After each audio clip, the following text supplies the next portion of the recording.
सर्वे भोगा यान्ति तत्र स्थितेऽपि तस्मात् सौख्याभास उच्चैर्विभाति नित्यानंदे नंद वृंदावनान्तः।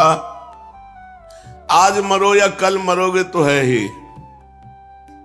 फिर सुबह सुबह मरने की बातें हो गई। लोग परेशान हो जाते हैं कि मरने की बातें क्यों करते हैं।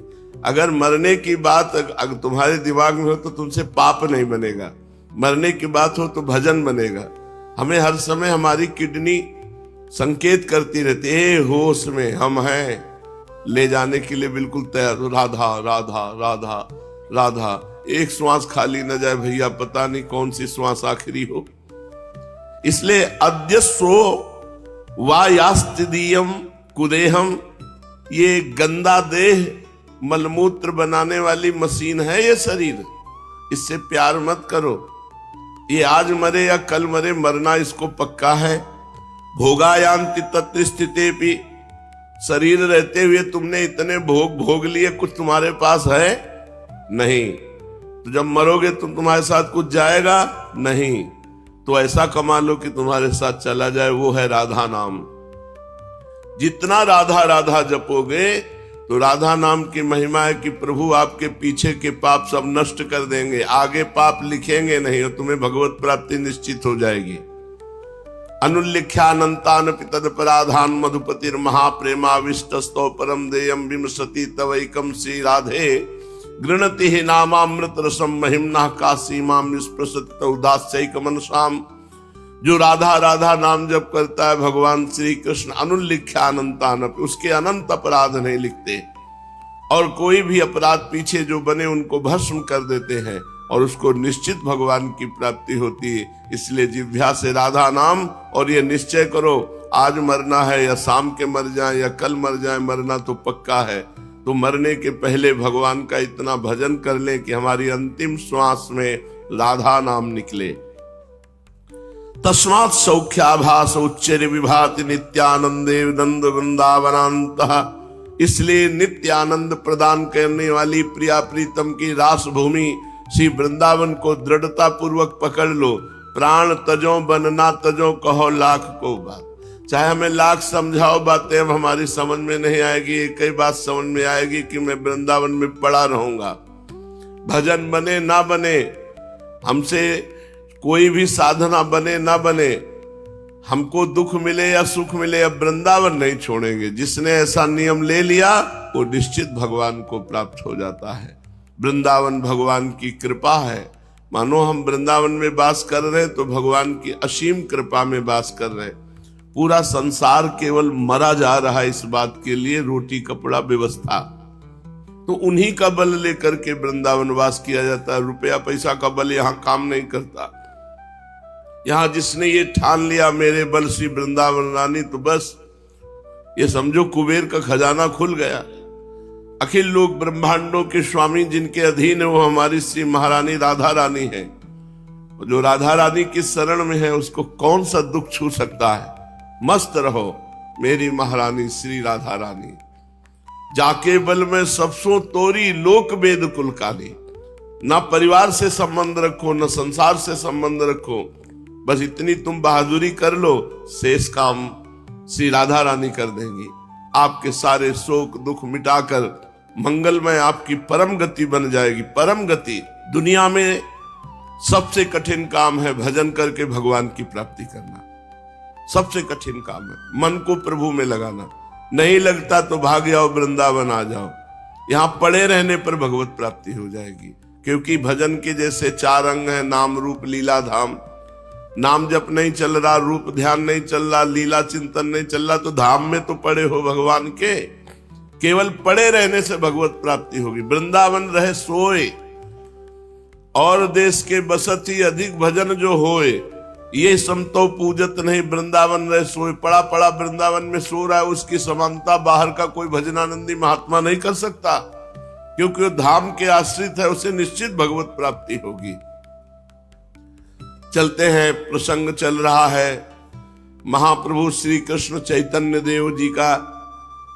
महाप्रभु श्री कृष्ण चैतन्य देव जी की मां जब गंगा स्नान करने जाती हैं तो रास्ते में इनको विष्णु प्रिया जी मिलती हैं।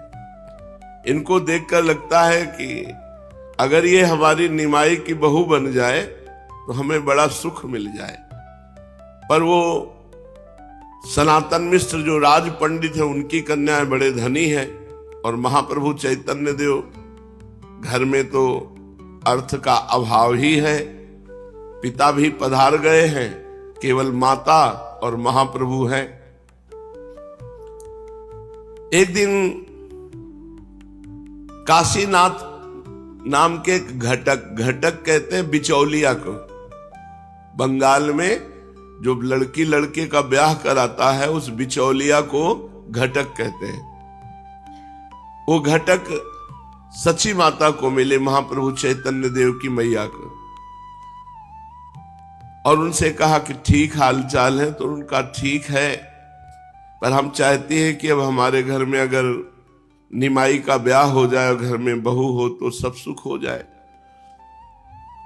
तो उन्होंने कहा आपकी नजर में कोई? तो बोले नजर में तो देखा है राज पंडित सनातन मिश्र की जो बेटी है विष्णु प्रिया, पर हम कह नहीं सकते क्योंकि बहुत बड़े आदमी है, बहुत धनेश्वर है, और हमारे इतना धनेश्वर है नहीं। तो घटक ने कहा हम जाकर बात करते हैं। तो सनातन मिश्र के घर गए। घटक महाशय का काशी नाम है इनका, काशीनाथ, इनका बड़ा सम्मान किया। तो इन्होंने कहा कि महाप्रभु चैतन्य देव से अगर तुम्हारी बेटी विष्णु प्रिया का ब्याह करा दें तो? अरे उन्होंने कहा ऐसा सौभाग्य कैसे? निमाई तो इस समय भारत के माने हुए पांडित्य को जो दिग्विजयी अपने को कहलाते थे उनको परास्त कर दिया। इतना उच्च कोटि के विद्वान हैं, भला वो हमारी बेटी से ब्याह कैसे करेंगे? अगर कर ले तो हमारा सौभाग्य। तो उनका हम बात जमाते हैं। बिचौलिया काशीनाथ ने कहा। सनातन मिश्र के यहां बात पक्की करके काशीनाथ घटक आ ही रहे थे कि रास्ते में महाप्रभु चैतन्य देव मिल गए। निमाई पंडित वो नमस्कार करते हुए कहा, कहो पंडित तुम तो घटाया करते हो, किसको घटा के कहां से आ रहे हो? घटक महाशय उनको कहते थे। तो हंसते हुए घटक ने कहा मैं घटाता नहीं हूं, मैं जोड़ता हूं, 1 से 2 करता हूं। 1 से 2 करना तुमको भी चाहता हूं। तुम एक हो, तुम्हारा ब्याह करवाना चाहता है। कुछ आश्चर्य सा प्रकट करते हुए निमाई पंडित ने कहा मैं आपकी बात का मतलब नहीं समझा, कैसा बढ़ाना स्पष्ट बताइए। जरा आवाज को बढ़ाते हुए जोर देकर घटक ने कहा राज पंडित सनातन मिश्र की पुत्री के साथ तुम्हारे विवाह की बातें पक्की करके आ रहा हूं, बताओ तुम्हें मंजूर है ना? तो बड़े जोर से हंसते हुए इन्होंने कहा हाँ, हमारा विवाह और राज पंडित की पुत्री के साथ हमें तो कुछ पता नहीं है। कहते कहते हंसते हुए घर चले गए। घटक महाशय को इनकी हंसी से संदेह हो गया कि हमें लगता है कि चैतन्य महाप्रभु को यह विवाह रुचा नहीं।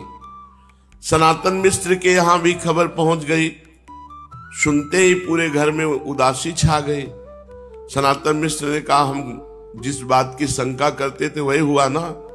अरे वो इतने बड़े पंडित हमारी पुत्री से विवाह क्यों करने लगेंगे? और सबसे बड़ी बात कि हमारी बेइज्जती भी तो होगी।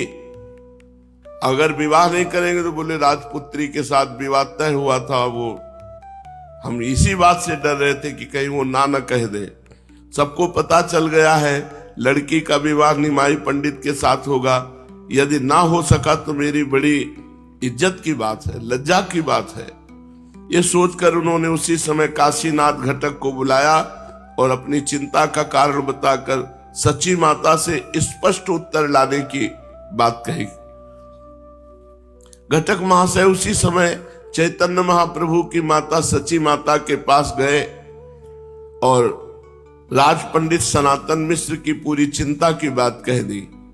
ये सुनकर सची माता ने कहा तुम चिंता मत करो, निमाई मेरी बात को कभी टाल नहीं सकता, मेरी आज्ञा का उल्लंघन नहीं कर सकता, इसलिए मैंने उससे इस संबंध में कोई पूछताछ नहीं की है। आज वो पाठशाला से आवेगा तो मैं उससे पूछ लूंगी मेरा ऐसा विश्वास है कि मेरी आज्ञा को कभी टाल नहीं सकता। कल मैं तुम्हें इसका ठीक ठीक उत्तर दूंगी। माता का ऐसा उत्तर सुनकर घटक अपने घर को चले गए। इधर जब शाम को पाठशाला से पढ़ाकर महाप्रभु चैतन्य देव घर आए तो माता ने इधर उधर की दो चार बातें करते हुए बड़े प्रेम से कहा, निमाई बेटा, मैं एक बात पूछना चाहती हूं, क्या सनातन मिश्र वाला संबंध तुझे मंजूर नहीं है? लड़की तो बड़ी सुशील और चतुर है, मैं उसे रोज गंगा जी पर देखती हूँ।